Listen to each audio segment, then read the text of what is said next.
What's going on YouTube? We are here with our last team prediction for the XFL. So in this episode, we're previewing the Seattle Dragons, and then we're also going to be previewing the season as a whole. Where I think the teams are going to end up, everything like that. So before we get into it, again, the roster that I'll be showing is from the Twitter account at XFL Analyst. I'll link them down below. Great resource, lots of XFL info. This roster is really helpful. So with these team previews, especially during camp. So thank you for that. All right. Now this is spoiler, my favorite team. I'm gonna be as unbiased as I possibly can, but this is the Seattle Sea Dragons. I was a Seattle fan in 2020. I don't have the merch on now, but I have some Seattle Sea Dragons merch that I already bought. So definitely excited about that. Let's go to their coach, Jim Haslett, a guy with a ton of experience. He's been coaching since 1988 as an assistant. Took a couple years off here and there, but for the most part has been involved in pretty high level football for a long time. Was an NFL Coach of the Year in the year 2000 with the New Orleans Saints, I believe. That's the year he won it. Yep, with the Saints. Pretty accomplished player, defensive rookie of the year when he was drafted. He was a linebacker, I believe. Not a ton of NFL stats. Has won a playoff game, so has some talent. Defensive minded guy. There were rumors this year even that he was going to get interviewed for the head coach job in Atlanta. I don't think that ever came, but his name was floated. So I mean, pretty respected guy in the league. I think is a good presence in this league. I guess the one fear would be that he's not creative. Some of those older guys are um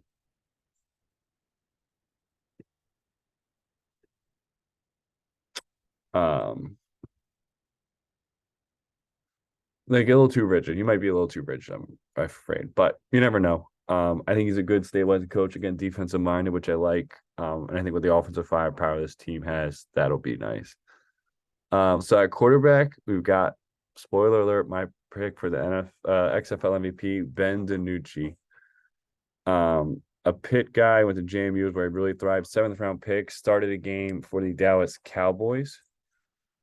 Struggled there. I think he's got a great arm.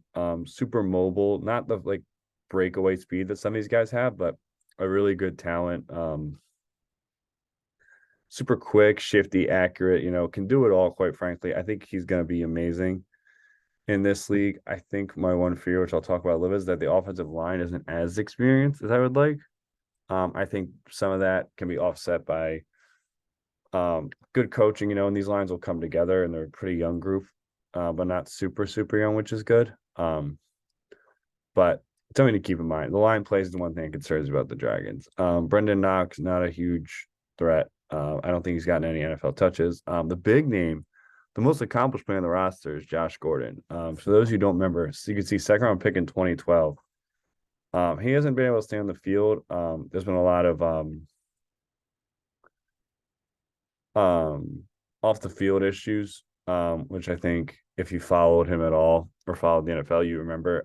He's had a lot of trouble, unfortunately, with drug use. In terms of being in trouble, you can see his career.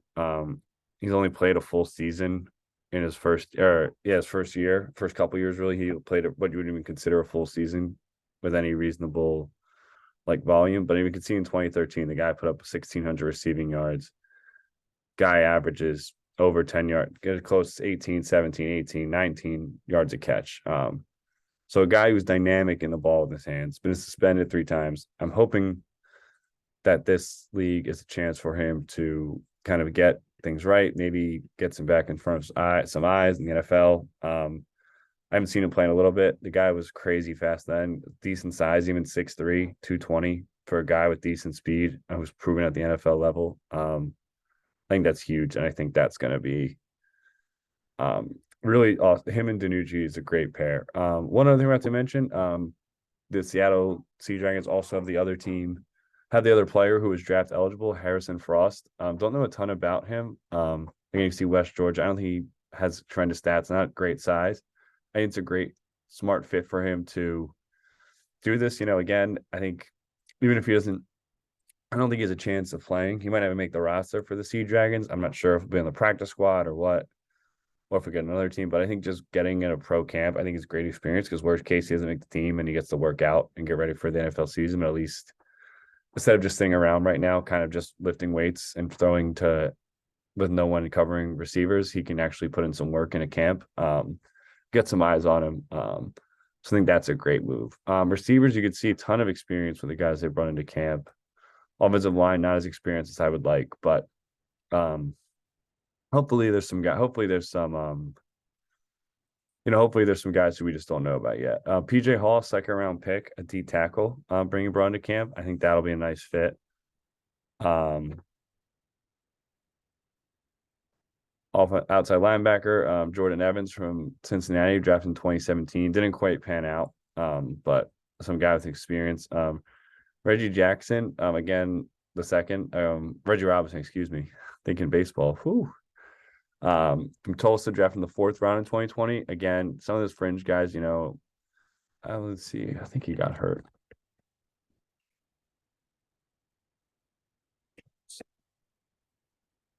Reggie Robinson is his name.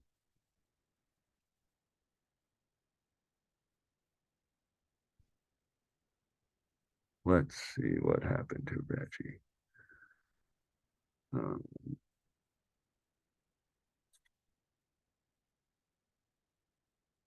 Yeah, it just didn't really stick. I thought there was some injuries, but he's had some NFL experience. I think that's good. I bet he and Ben Denucci, maybe they know each other from playing on the Dallas Cowboys together, though maybe the year before. Cameron Nizelek, he has some punting experience, has punted some in the NFL. Kicker with no experience. I don't love that. Thomas Fletcher, a guy who was drafted in the sixth round to be a long snapper, got hurt before the year, then got waived, then just hasn't really stuck. So good chance for him. Pretty surprising to see a long snapper drafted that high. Okay, now these are just the blank ESPN standings. It was just a good way to see the look at the standings in a way that wasn't a lot of the standings I looked up had the 2020 standings still, and just like set from my division, this is a clean look from ESPN. So in the North Division, we have the DC Defenders, the Battlehawks, the Dragons, and the Vipers. Those are four of the better teams in the league, to be honest to me. I would put, I think 3 to 4, and Vegas isn't terrible. I think Vegas has an NFL quarterback, and I think they might be the worst team in the division. Like, that's pretty crazy. I think the North Division is definitely the stronger division. So I think they're playing each other twice in that division. So the way it'll work is every team in the North Division will play each. So, for example, the DC Defenders will play the Battlehawks, the Dragons, and the Vipers twice. And then they'll also play a teams in the South Division once for their 10 games. So 6 games in your division, 4 games outside of it. So I think, there's going to be a team. It could be any of them, I think, with injuries and all, but there's going to be a team that has a really bad record in the North Division that probably could be a playoff team in the South Division. And like just gets injured or just, plays some of those tough teams and loses. The South Division, we got the Arlington Renegades, Houston Roughnecks, San Antonio Brahmas, and Orlando Guardians. I'm not going to go 1 to 8 with these. I think if I was going to rank the bottom of the league, though, the Orlando Guardians and San Antonio Brahmas will be near the bottom of the league. So just as a reminder, I forget who their coaches are right now. Yeah, Paxton Lynch, DeAndre Francois, and San Antonio is Jack Cohn. Let's see who their coach is. Terrell Buckley. Yeah. So a guy with some experience. Oh, that's right. This guy. Okay. So not the worst. I just think they don't have the talent. And San Antonio Brown. Oh, that's right. Hines Ward. So yeah, not super Hines Ward, none of those guys have had NFL or even college head coaching experience. Not the best quarterbacks. I don't see super strong identities on either one of them. So I mean, they're pretty easy picks to pick. I would put them 8/7 in the league ranking wise. Now this is where it gets interesting for me. At 6, I need to look through these rosters. I've made too many of these videos. At 6, I probably would put the Houston Roughnecks. They got Wade Phillip. I think the 6-4. So the 6-5-4 teams are all kind of could be. It's going to be these three teams actually in order. It's going to look like I'm ranking them based on this list, but it's actually not. So the Arlington Renegades. I need to look at the roster one more time. So Arlington Renegades are coached by. Hold on. Let's see his name. Bob Stoops. So I mean, I probably this is where it's tough. So the I would put. I think I'd go Vegas Vipers. Let me see.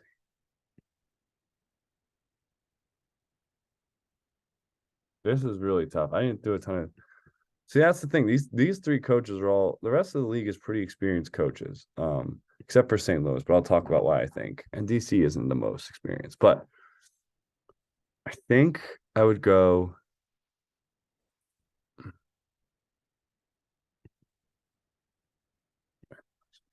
I think I'm gonna put. I'm gonna put Houston at 6. So the Houston Roughnecks at 6, the Arlington Renegades at 5, and the Vegas Vipers at 4. They're all in the same tier to me. You can make an argument for any of them. I think quarterback play matters. I think that's a big piece for me. The Vegas Vipers aren't the most experienced coaching though, so I think that's I'm banking on their quarterback play carrying them. Quite frankly, not super experienced. Rod Woodson's a good. No, don't know anything about him as a person. Great player, but so that's answer. I put the Vegas Vipers at 4. I probably put Arlington at 5 and Houston at 6, but those are all coin flips. So yeah, as you can see, you can argue. I definitely have 3 of the top 4 teams in the North Division and maybe 4 of the top 4. So those middle 3, I'm not sure about. I think at 3, I would put the St. Louis Battlehawks. Now, AJ McCarron is the best, most accomplished NFL quarterback, probably not games played, but their biggest name, maybe quarterback in the league. I think Anthony Becht has no real experience as a coach. I think their home field advantage is really good, though. So, I mean, again, this top 3, I'm a big Seattle guy. I think Ben Denucci is going to be the MVP, but, I mean, they're all going to beat up on each other. I think these top 3 teams. So, I'll put the Battlehawks 3. I have to look at the DC Defenders roster again. Yeah, that's why I think. I think this is going to be a surprise. I'm a huge Seattle fan. I don't want this to happen. I think I'm going to put. Let me see Reggie Barlow's experience again. Yeah, okay. All right. So that's my decision. I'm going to put the Battlehawks at 3 in the league, the Dragons at 2, and the DC Defenders at 1. Now, why the DC Defenders at 1? They have an accomplished head coach at the college level, I think 2-time HBCU unofficial national champion. He had the best HBCU team in the country. They've got a great Jonah Tamo, I think, has a chance to be one of the best quarterbacks in the league, maybe my second pick. I think he could be better than Ben Denucci. I love them both. I love Tamo and Denucci. They both could be MVP. The reason I have him over the Dragons, I think they have a little bit more talent on their roster. You can see they have some little more experience at the offensive line. They had the first pick, Abram Smith, who's a good running back. The receivers aren't amazing. Defensively, they've got some pretty decent experienced guys. Some kick experience at the kicking game, which I always like. So this was a lot tougher than I thought it was going to be, honestly. So in the regular season, I'd put the DC Defenders in the North Division. It's going to be North Division winners are going to be DC Defenders and Seattle Sea Dragons. I think in that order. So the Battlehawks are going to miss the playoffs, which is insane. And the Vipers will miss as well, which is also pretty crazy. I think the Arlington Renegades and the Houston Roughnecks. I think in that order, I probably would pick. To make sure I'm thinking right. Yeah, I'd pick Arlington over Houston in that division game. So I'm thinking Arlington wins their first playoff game against the Houston Roughnecks. I think they're way better, a better quarterback. I think the Seattle Sea Dragons. I think that'll be an awesome game. I think I'd pick Seattle. That's a coin flip. I'll pick Seattle. I'm gonna ride or die. What the hell am I doing? And I'm gonna take the Seattle Sea Dragons over the Arlington Renegades to win the 2023 XFL championship. So some really close calls. I think the DC Defenders in St. Louis, I think any of those teams could end up winning it, truthfully. My pick is still Seattle. I'll stand by that. I don't think anyone in the South has a chance to win it, to be honest. Any of those top three teams that I mentioned and also listed here, DC Defenders, St. Louis Battlehawks, Seattle Sea Dragons, any of them could win the title to me, and I would not be stunned. Anyone in the South Division winning, I'd be pretty shocked, unless Arlington, Kyle Sloter gets hot. They run a high power offense, but I think Seattle has a good defensive coach too, which I like. Defensive foundation, which I think will help them. I think it'll be tough to play in Seattle now. They have a little more fan base. They'll grow. Their fan base is growing. I'm sure. People are dying to get tickets there. I do think Ben Denucci will be the MVP. I think Jordan Ta'amu is going to impress again, and hopefully this leads to him getting a consistent NFL job.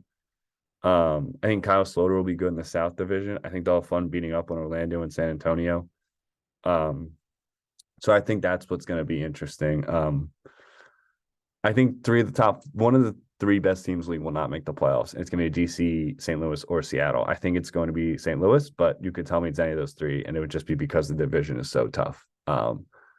So that's it for our previews. Again, I'm picking St. Louis over Seattle over DC in the North Division, and then Seattle over Arlington in the XFL championship.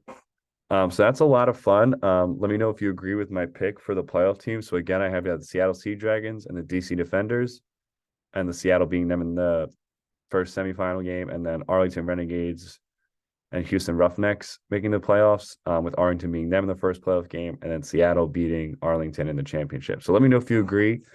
Thanks for watching all these team previews. Let me know in the comments who you think is going to win the XFL championship or any surprises that you think I missed. And thanks for watching.